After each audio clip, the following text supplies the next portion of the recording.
Let's speak of the treats that the Dodgers fans got last night. Oh, the treat in the form of capitalizing on the mistakes that the Yanks made. It all comes down to one. You could say the Volpe, offline throw to third base to Jazz Chisholm. That was bad. The Aaron Judge catch that he'll catch that 999,000 times out of 10,000. Dude, that was his first and only error of this entire season. That's how heartbreaking that is. And he's such a good dude. He's so great for baseball. He came through big during that game with a home run and a great catch. For him to do that, it really did set an awkward tone of nerves. And you saw it. It was a downward spiral after that because, like you said, the Volpe thing and then the mental error from Garrett Cole is inexcusable. It comes down to that one play. It comes down to Mookie Betts hustling out of the box and showing why he is the example you would tell your kids. Like, kids, you want to be a good baseball player? Watch Mookie Betts. Yeah, you can't just say Garrett Cole sucked in that moment. Garrett Cole. You also have to say that, well, Mookie Betts forced that to happen. Give him credit as well in the process. That dude was motoring. I think it's been very understated how important that hustle on that play was. And, dude, everything unraveled after that. So because if you don't remember, it was 12 hours ago. Matty had some drinks last night. That was 5-0, bases loaded, 2 outs. Mookie legs out that infield single because Rizzo is a little older. He's a little slower. He thought Garrett Cole was going to, as pitchers usually do, head over to first base for a little toss. Garrett Cole thought Rizzo had it on his own. There's a screenshot of the moment where you see Garrett Cole had a clear path, and he must have just said, nah, Rizzo's got it. And that right there is your season. Well, if Garrett Cole here, if you see, I was actually pointing at Rizzo to go to first, but he didn't. So I think it's on him. You can point all day. I pointed for him to go, and he didn't. Dude, one play. Fundamentals. And by the way, every casual fan should know that it's industry standard automatic hydromatic for the pitcher to cover first. If Rizzo wanted to take it on his own, he calls him off. That's fine. But the pitcher has to go right to first base to cover the bag, which he did not. And again, credit to Mookie Betts for really pushing that. He would have been safe anyway, I think, but still, that really was the catalyst of the downfall because that's when Freddie Freeman comes through, Teoscar Hernandez comes through. It was a really bad meltdown. I can't take anything away from the Dodgers, but the Yankees really beat themselves so much to the point where they could have been heading back to L.A. today 3-2. They should have had the first game. They were 1 out away. They had last night's game. They should have won yesterday. They were up 5-0, and they made these stupid mistakes. They'd be heading back to L.A. 3-2 with a chance to win the World Series, but no. You lose the World Series, and you potentially lose Juan Soto. It's a nightmare. I love watching a fan like Covino who's not used to these things happening deal with it. Like, I could give you a million examples of teams me or Danny or Sam root for where how did that unravel? They had the lead in the 9th, or we were up tied 10 in the fourth quarter. That was exceptionally bad. The Yankees very well. Exceptionally bad. But again, you can't take away from the Dodgers because the Dodgers didn't make those mistakes, and they capitalized. So, props to them, but the Yankees were horrible. Up until that inning where the meltdown happened, it felt like the teams had traded places. The Yankees were getting the key hits. Mm-hmm. The Yankees starting pitcher was on fire. Cole was in the zone, yeah. And the Dodgers, they couldn't get it together on the mound, and they weren't getting the hits they needed up until that meltdown. You got to give Mookie credit, and I'll say it one last time. We won't have to emphasize fundamentals and hustle. It was a matter of two things, though. That Aaron Judge play sort of started it. You could have erased all that, but it could have been erased. It wasn't. I just saw it again. And then Mookie Betts steps up in that way and hustles. That's the beauty of hustle right there, man. No, there was a miscommunication when you watch that play over and over, which I'm sure Yankees and Dodgers fans have done, and baseball fans. Rizzo is slow to the punch because he genuinely thinks he's got the -1,000 Riz. Cole's going to be there. Yeah. You can see in his body language because not that he half-assed it, but he was not fielding that ball with a sense of urgency, like I got to go dig it out. He fielded it thinking, all right, I got this, and I'll do a flip to Garrett. He, in no way, shape, or form, thought that he was going to have to run to first base. Yeah, that was very should have been routine. They got caught with their pants down, and then that's what usually happens when a play like that happens. After that, you're like, oh please, let's stop the damage. After that, Cole could have stopped the bleeding, but Freddie Freeman came through. Could have stopped it again. Then Teoscar came through. So the Dodgers came up big. The Yankees stunk it up. And then you know what? To add insult to injury, I don't know if anyone caught this, but I did. I don't know what was going on, or maybe they stopped the traditions or what. But at the end of the game, you're seeing the Dodgers celebrate at Yankee Stadium, which is another insult to injury, right? And I'm sure the Dodgers are loving every second of that. They strike out Verdugo to end the game. Yeah, he talked a lot of smack. Talker. Yeah, right. So again, another like poetic moment of justice for the Dodgers. But then when they're celebrating and Sad Juan Soto's there watching and Volpe's there watching the away team celebrate in the Bronx. Soto, the last guy to leave the Yankees dugout. I'm wondering, is he contemplating, do I want to play with those guys, the Mets, the Giants, the Yankees, the Red Sox? I think that was a moment of, what do I want? What would you want, Rich? If you had lots of options, right? Do you want to go with the hot woman that's not into you and she doesn't try real hard to please you? Or the woman who's kind of hot, really hot, just like one kind of hot, and she's doing everything willing to please you? Well, I mean, you make the call. I'm just saying, Juan Soto, there is no hometown discount. There's no advantage teams he's been on.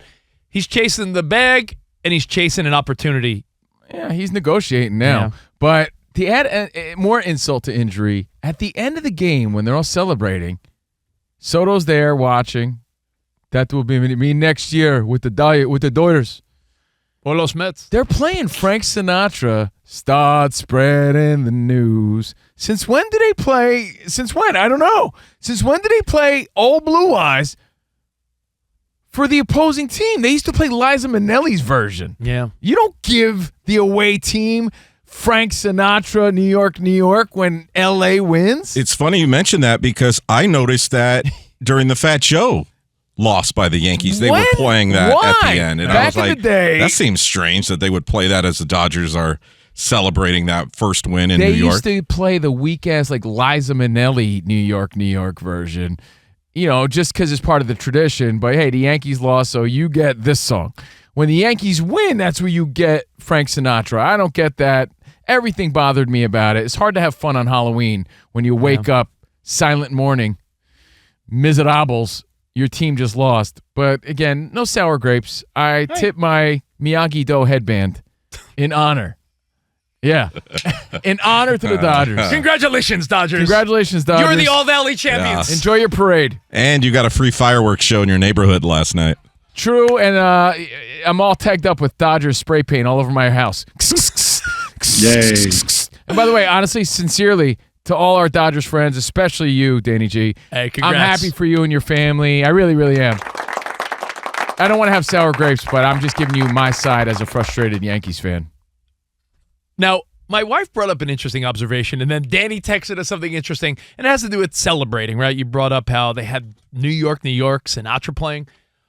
My wife should have been Borat for Halloween. That would have been a throwback. My wife points out that you're more like Bruno. What's up? At the Super Bowl, it's a neutral site. So you're going to have half the fans fired up, and there's so much confetti, and the NFL music is playing. So there's no home team.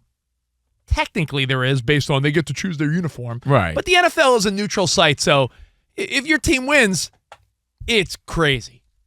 In the NBA, even the road team, I don't know why, maybe because they don't show the fans as much except the first couple rows. When an NBA team wins, confetti comes down and it feels right. When the road team wins in the World Series, it feels like the most deflating feeling for the losing team, and it lacks excitement for the winning team. It really does. 50,000 people. Yeah, you had hundreds of Dodgers fans there. But I don't know. Mookie Betts looked pretty pumped. No, I'm just saying my wife was saying. To his glove. She said, they'll never move it to a neutral site. I go, yeah, of course, honey. She goes, do you think they'd ever allow the winning team to sort of take over the PA of the stadium? And I'm like, ooh, that's a good one. She said, don't they deserve We love LA. And I'm like, nah, they're not going to do that at Yankee They played Stadium. it on TV, though, I think, But- right after. Yeah, they had a Nike commercial. But I did hear I it. like that, by the way. I thought that was great. That was a good commercial. But my wife said, what if in that moment, if your team loses at home in the World Series, maybe you do hand over the keys to the winning team, like to give a little something. let the Yankees swallow their pride and say, you know what, Dodgers, go ahead, play. I love LA. There is some love it. satisfaction, though, for the Dodgers to win in New York. Little road It's dog like, mentality. It's like when Can't wait. Yeah, in the Brooklyn roots. that's when Rick James. You remember? He was like, "F your couch, ah, ah, ah, F your couch, ah," and he's just rubbing his feet into the couch. Disrespectful. Yeah, they're probably just grinding their cleats into the mound at Yankee Stadium. Bro, F your stadium. I'm not trying to sound like listen, I'm not trying to sound like a little crybaby B, but there's something so awesome about winning at home.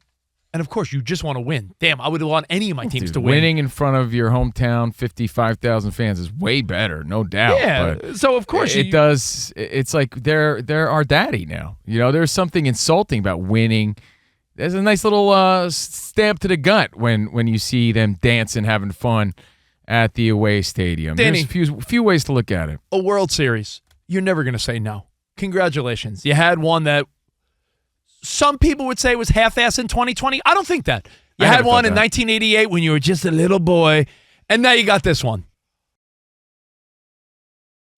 Probably an amazing night for you, your friends, family. You're calling everyone, getting text messages.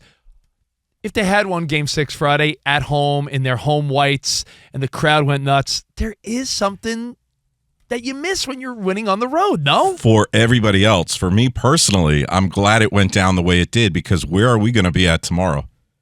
Seattle. Yeah. So you would have been I like would half have been with watching. you and- guys. Well, it's that I would have been with you and listeners, which is not bad at all. We would have been having fun, but I wouldn't have been with my wife and family.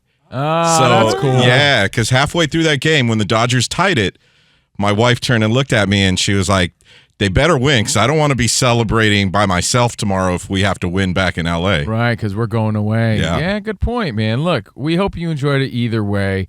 There was some memorable moments. It was a sloppy World Series to watch. The Dodgers were great. But there was a lot of memorable moments. The two goons, the grand slams, a lot of big moments in the postseason period. Also, we would have been talking more about Dave Roberts today in a negative fashion if the Yankees hadn't had the meltdown with the Airs, if the Dodgers wouldn't have had the comeback win, then I think the narrative would have been, holy crap, Dave Roberts overthought. He was trying to be too cute, smartest guy in the room by saving the bullets in the gun, thinking long-term, too long-term, rather than putting some of his best pitchers out there on short rest. Today we would have been like, what a mistake. This is now coming back to Los Angeles. That's baseball. That's baseball. And, our boss just hit us up, Scott. What's up, Scott? Hey, Scott. I thought this morning because I said it to Covino. I go, I'm surprised no one's put it together yet. And Tyler Kepner of The Athletic, in his article about the World Series, wrote, it's funny that it came down to something like a little roller up along first by a guy named Mookie in a World Series game in New York. And much like how people speculated for decades, you know what? Even if it didn't go through Buckner's legs, would Mookie Wilson have beat it out? After watching a tired That's true. Rizzo. Buckner was deep. Buckner was He deeper was than behind the bag playing deep. Buckner was deeper than Anthony Rizzo, and Mookie Betts and Mookie Wilson, both fast guys. So how people speculated for years, like maybe Mookie Wilson would have beat that out anyway. I think last night you saw Mookie Betts beat out a ball just based on momentum. Like Rizzo had to get up, and then you saw him like he was no way could he have beat out. There was a lot of English Mookie. on that ball, too. So I do understand where Garrett Cole is coming from of like, I couldn't tell how hard the ball was hit. I thought Rizzo had it, and then I took a bad angle. he took a bad angle because Mookie Betts was flying by you already. So, again, credit to them. They're your World Series champions, your L.A. Dodgers, and they might even be better next year, so look out. Yeah. You're going to have a healthier Shohei. You might have a Juan Soto. Oy. That's going to be a saga and drama in itself. That's Gonna a have drama more show. than 2 or 3 starting pitchers. Exactly, man. So good luck. That might be the start of a dynasty, and I just feel really bad for Aaron Judge. Your captain makes an error like that. That's heartbreaking.